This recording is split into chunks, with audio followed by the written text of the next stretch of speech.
Mga mamimili dagsana sa mga bentahan ng school supplies ilang araw bago ang pasukan. Samantala ilang bentahan ng mga gamit pang-eskwela sa Batangas City ininspeksyon ng DTI. Para sa detalye, makakasama natin live si Paul Hernandez. Paul?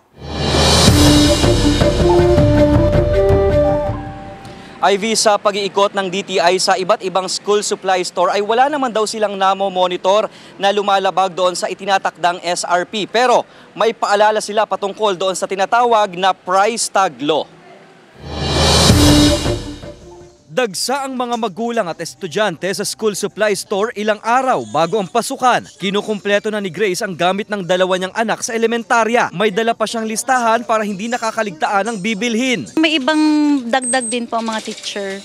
Tulad nung hindi namin na-anticipate na yung mga health kit, ganoon. Si Girlie, notebooks at mga pad paper para sa 5 anak ang target bilhin. Nagulat daw siya nang makitang tumaas ang presyo ng ilan sa mga school supplies. Ang mahal nga ng mga notebook eh. Noon ay 12 lang, 10. Ngayon ay 22, 35. Kung may sahod na ng Sabado, di mabubuo na lahat ng mamimili ng mga bata.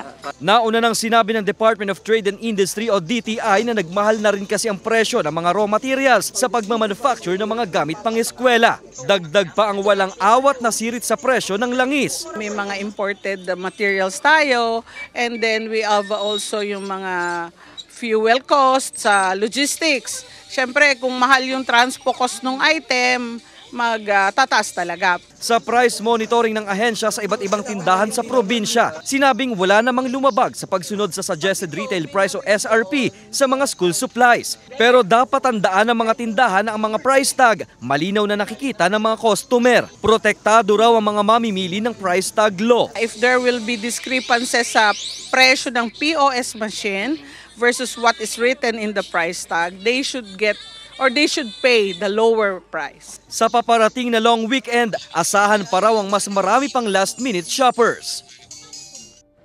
Ivy, alam mo, sinusuportahan ng DTI yung ginagawang diskarte ng mga estudyante at ilang mga magulang na kung talagang tight yung budget, ay pwedeng gawin daw yung tinatawag na pagre-recycle. Ivy. Maraming salamat, Paul Hernandez.